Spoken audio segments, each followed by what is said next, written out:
తెలంగాణ ఉద్యమంలో ఆత్మహత్యలపై స్పందించిన కేంద్ర మంత్రి వెంకయ్య నాయుడు ఆపరేషన్ పోలో గురించి మాట్లాడడం సరికాదన్నారు టీఆర్ఎస్ ఎంపీ కవిత.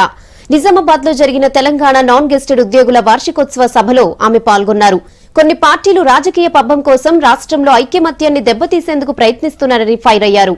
ఉద్యోగుల హెల్త్ కార్డుల విషయంలో యాజమాన్యాలతో తుది కసరత్తులు జరుగుతున్నాయని చెప్పారు.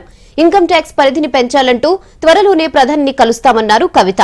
కార్యక్రమానికి ఉద్యోగ సంఘాల నేత దేవిప్రసాద్, కారం రవీందర్ అటెండ్ అయ్యారు. ఆగుతలేవు ఎందుకు అని అంటే నిన్నగాక మొన్న భారతీయ జనతా పార్టీ వెంకయ్య నాయుడు గారు వచ్చి ఏమంటారు, ముఖ్యమంత్రి గారు నేను విజ్ఞప్తి చేస్తా ఉన్నాను, మీరు ఖచ్చితంగా సెప్టెంబర్ 17ను విమోచన దినోత్సవంగా అధికారికంగా చేయాలన్నారు.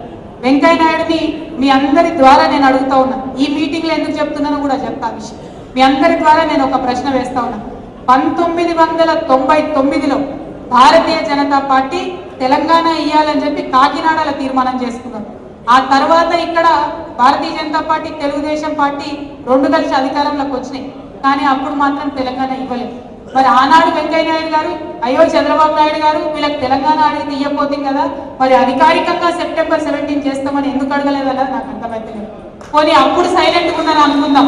ఆ తర్వాత తెలంగాణ ఉద్యమం ఉవ్వెత్తున అందుకున్నప్పుడు 2009 నుండి పిల్లలు పిట్టల్లాగా రాలిపోతున్నప్పుడు ఒక్కనాడు కూడా వెంకయ్య నాయుడు గారు కిరణ్ కుమార్ రెడ్డిని అయ్యా బాబు మరి సెప్టెంబర్ 17 అధికారికంగా చేయమని అడగలేదు. అంటే ఈ సెకండ్ టైం జరిగిన ఉద్యమంలో జరిగిన అంశాలను ప్రస్తావించకుండా, తొలి దశ ఉద్యమంలో జరిగిన అంశాలను ప్రస్తావించకుండా, నిజాం నవాబుకు వ్యతిరేకంగా భారత ప్రభుత్వం చేసినటువంటి ఆపరేషన్ పోలోను ప్రస్తావించడం మరి ఎంతవరకు సమంజసం?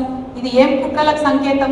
అంటే ఏంటి, మన శ్రీకాంతాచారి త్యాగం వెనక్కి వెళ్ళిపోవాలి, కేసీఆర్ దీక్ష వెనక్కి వెళ్ళిపోవాలి, ఉద్యోగస్తులు చేసిన త్యాగాన్ని ఎవరు పట్టించుకోవద్దు, గుర్తుపెట్టుకోవద్దు. కానీ వీళ్ళకి ఏం కావాలి, అప్పుడెప్పుడో 1948లో జరిగినటువంటి అంశాన్ని ఇవాళ తెర మీదకి తీసుకురావాలి, తద్వారా రాజకీయ